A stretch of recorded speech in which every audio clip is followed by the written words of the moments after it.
la bénédiction des jours de quelqu'un. Bien-aimé, on ne le dira jamais assez. L'homme a une seule vie, une seule. Et parce que c'est une seule vie, nous avons l'obligation de la réussir. Il ne faut pas la rater, il ne faut pas échouer, il ne faut pas la détruire. C'est une obligation, c'est un engagement.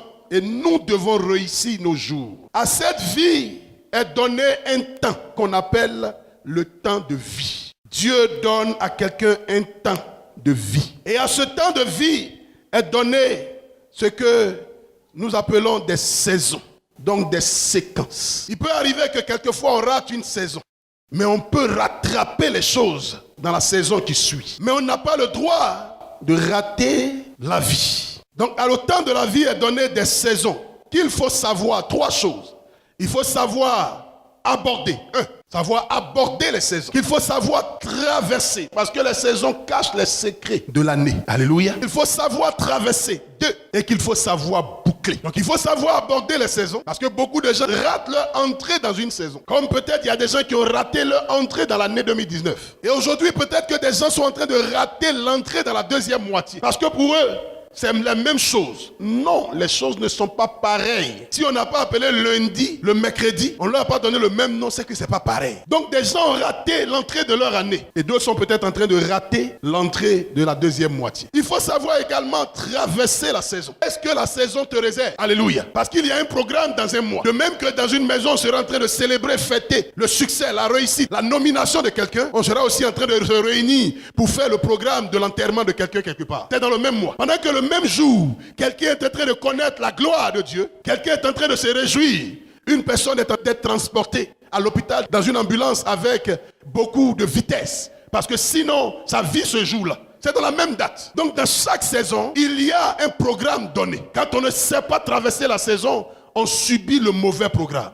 Ma prière, c'est que Dieu te donne de connaître les secrets des saisons et que tu les traverses avec victoire, que tu les traverses avec joie. Mais en plus, il faut savoir aussi boucler les saisons. Alléluia. Quelqu'un peut-être a raté une saison suivante parce qu'il a vécu une saison où Dieu s'est vraiment manifesté et il n'a pas su boucler. Et il n'a pas su remercier Dieu en fin de saison. Et pendant que la saison était en train de finir, bien que Dieu l'ait béni, il était peut-être en train de se plaindre. Voyez, tu as mal fini la saison. Dieu bénit une saison. Dieu te restaure en une saison. Dieu, voyez, se glorifie. J'ai connu une saison peut-être difficile, mais cette saison, j'ai vu Dieu se manifester. Au jour le jour même. J'ai vu Dieu agir. À chaque fois que je l'ai sollicité, à chaque fois que je l'ai appelé, Dieu s'est manifesté, mais pleinement. Donc normalement, les 5 derniers jours devaient être des jours d'adoration, des jours d'action de grâce, des jours de remerciement. Mais quelquefois, on boucle mal les choses. Et c'est là qu'on se plaint encore. Et c'est là qu'on regarde l'avenir en étant fâché, en oubliant ce que Dieu a déjà fait. Alléluia.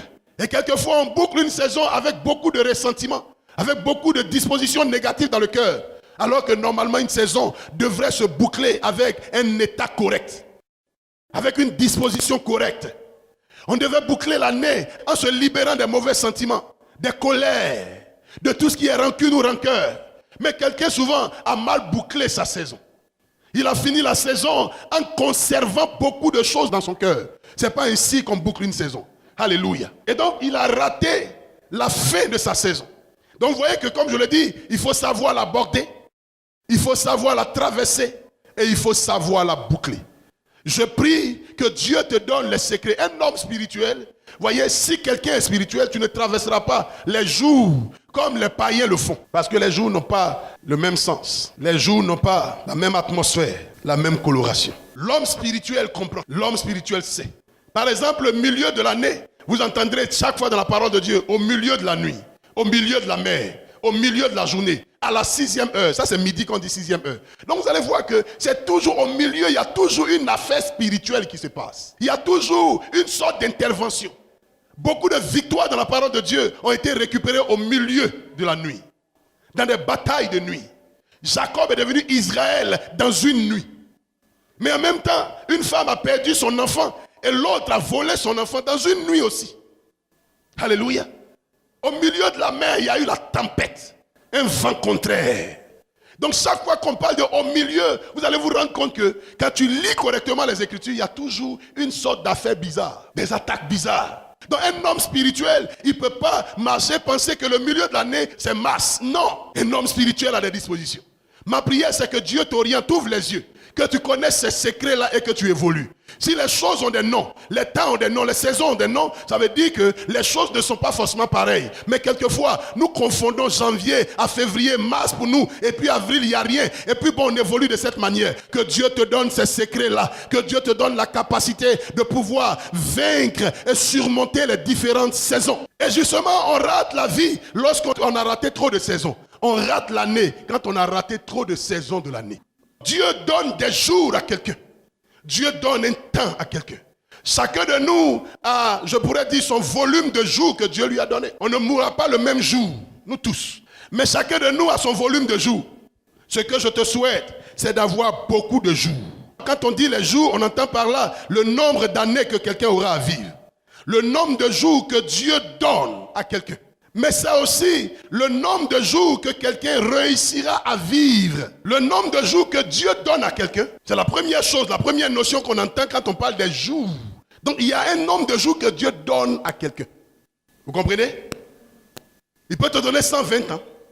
Il peut te donner 110 ans. Il peut te donner, bon, notre époque, les choses sont vraiment considérablement réduites. Alléluia. Mais dans les jours que Dieu donne, quand on dit le nombre de mes jours aussi, c'est le nombre de jours que toi tu réussis à vivre dans ce que Dieu a donné.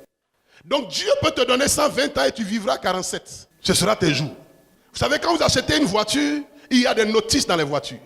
Quand vous achetez une machine, un portable, tout ce que vous achetez, un appareil photo, il y a des notices qui les accompagnent. Et la durée de vie de l'appareil dans ta main est indiquée par le traitement que tu vas lui donner, en fonction du suivi que tu donneras à partir de la notice. Si ta voiture est faite pour être entretenue, ou alors l'huile doit être changée chaque 3 mois, et que toi tu attends chaque 12 mois, chaque année pour le faire, voyez, tu es en train d'abîmer ta voiture.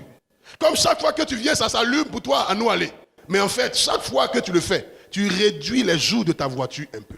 Alléluia. Si ta voiture est telle qu'on doit la chauffer avant de décoller, et que dès chaque fois que toi tu viens, tu es pressé. Et que dès que tu allumes, tu décolles ta voiture. Tu es en train d'abîmer ta voiture. Et donc tu es en train de prendre des jours sur les jours que ta voiture a. C'est la même chose que nos vies. Alléluia. Il y a une notice qui accompagne tes jours. Il y a une notice qui accompagne ta santé. Il y a une notice qui accompagne tes années. Et c'est en suivant cette notice qu'on peut boucler les jours. C'est en suivant cette notice qu'on peut consommer tous les jours que Dieu nous donne. Mais il arrive que très souvent, voyez, c'est difficile, on dépose la notice de la vie quelque part. Des gens n'ont rien à faire avec ce que Dieu dit. Des gens ne regardent pas ce que Dieu dit. Et ils évoluent comme ils entendent, comme ils le veulent. Et ils pensent pouvoir réussir leur vie. Bien aimé, quand tu déposes la notice, tu as déposé une bonne partie de ta vie. Alléluia. Donc très souvent, il y a les jours que Dieu donne. Et puis il y a des jours que l'homme réussit à vivre. Je prie et je proclame pour la première prophétie que Dieu te donne d'épuiser tous les jours qu'il t'a donné. C'est la première bénédiction des jours. Traverse tous tes jours. Que tu ne meurs pas en devant des jours, en étant endetté de jours, mais consomme tous les jours que Dieu t'a donné. Que Dieu fasse en sorte que toi aussi, tu meurs d'une vieillesse. Pour le moment, on n'est pas encore au stade si ça sera heureux ou non, mais il faut que tu meurs de vieillesse. Que Dieu te donne d'accomplir tes jours, d'achever tes jours. Alléluia. Ma prière, c'est que Dieu te donne d'achever tes jours. On peut marcher comme ça et quelqu'un n'a plus de jours à vivre. On peut être en train d'évoluer de cette manière et puis quelqu'un n'a plus de jours du tout. Je prie que toi qui entends ma voix, que Dieu te donne d'achever ton année, d'achever tes jours, d'achever cette année au nom de Jésus-Christ. Peut-être que dans ta marche, tu allais toucher à quelque chose qui vient de réclamer des jours dans tes jours, qui vient de se positionner pour te prendre dans tes jours. Je ne sais pas si quelqu'un est appelé à ne pas traverser tous ces mois. Il arrive que quelquefois, on part à un voyage et des gens sont dans la voiture. On appelle même à destination pour dire on arrive. Mais souvent, il y a des gens dans ce véhicule qui ont un sort qui est tel qu'ils ne doivent pas et ils ne pourront pas arriver au village. Bien aimé, nous sommes en train d'aller et notre destination, c'est le 31 décembre. Que je déclare sur la vie de chacun ici, nous arriverons tous à bon port. Nous arriverons tous à destination. bénédiction. Nous arriverons tous là où Dieu a souhaité que nous soyons. Je libère la grâce de Dieu sur vous. Que la bénédiction soit sur chacun de vous en abondance. Et que tout ce qui était en train de prendre vos jours soit éliminé dans votre histoire. J'alimente tes vies au nom de Jésus-Christ. Que ta vie soit renouvelée, que ta vie soit bénie, que ta vie soit restaurée, que ta vie soit guérie au nom de Jésus de Nazareth. Soyez bénis. Qu'il n'y ait pas de mort précoce dans ton histoire. Qu'il n'y ait pas de mort prématurée dans ton histoire. Ce sont des trahisons. Qu'on mette un projet en place. Tu n'as pas dit que tu allais mourir et puis en route tu meurs. Bien-aimé, tu ne trahiras pas ici parce que la mort t'aura emporté. Je prophétise et je proclame ce matin. Toute personne que la mort attend à un carrefour, sur les jours qui nous restent, sur les mois qui nous restent, je prononce par la puissance de Dieu que ta vie est rachetée. Ton histoire est rachetée. Ton année est rachetée. Tes saisons sont rachetées. Ton mois est racheté et la bénédiction de Dieu repose sur ton année. Dis avec moi et répète, je ne mourrai pas, je vivrai. Dis encore, je ne mourrai pas, je vivrai. Et je raconterai la gloire de l'Éternel. Si quelqu'un avait laissé tomber la notice, c'est-à-dire les instructions, la directive de Dieu pour la vie, et que déjà il était perdu, il était réservé à un petit futur, un futur pas lointain, un futur proche où il doit partir. Que Dieu dans sa grâce et dans son amour, sur l'inspiration de ce message qu'il nous a donné, c'est le fait qu'il nous a donné de faire une pause sur notre thème et prophétiser ainsi. Si tu étais condamné, que la grâce de Dieu te rachète, rachète tes jours, rachète ta vie, rachète ton histoire. Il y a des gens malades et ton histoire est déjà condamnée. Je proclame que la maladie soit absorbée par la grâce de Dieu. Il y a des gens maudits qui doivent partir avant la fin de l'année. Je proclame que la malédiction soit annulée au nom de Jésus-Christ. Il y a des gens que la sorcellerie a déjà programmé. Ton nom est déjà identifié. Je proclame que la sorcellerie soit vaincue dans ta vie. Il y a des gens pour qui un animal a déjà été tué. Et en tuant cet animal, on l'a tué avec ton nom. On l'a tué avec ton identité. En le tuant là-bas, c'est toi qu'on est en train de tuer. Je proclame par l'Esprit de Dieu que tout sacrifice qui est fait de près ou de loin, par un collègue ou par une connaissance contre toi, afin que tu partes, que ce sacrifice-là soit sans pouvoir, soit sans effet, soit sans force, soit sans autorité. Nous nous tenons ici pour annuler tout programme de mort, que tout plan de mort sur la vie d'un enfant ici, d'une personne ici, je ne sais qui, que tout plan de mort soit annulé, soit annulé, soit annulé. Tu ne mourras pas, tu vivras. J'ai dit tu ne mourras pas, tu vivras. Tes ennemis se mordront le doigt. Ils ont échoué. Ils ne réussiront pas. Leurs actes ne marcheront pas. Leur sacrifice ne marchera pas. Leur œuvre ne marchera pas. Au nom de Jésus de Nazareth.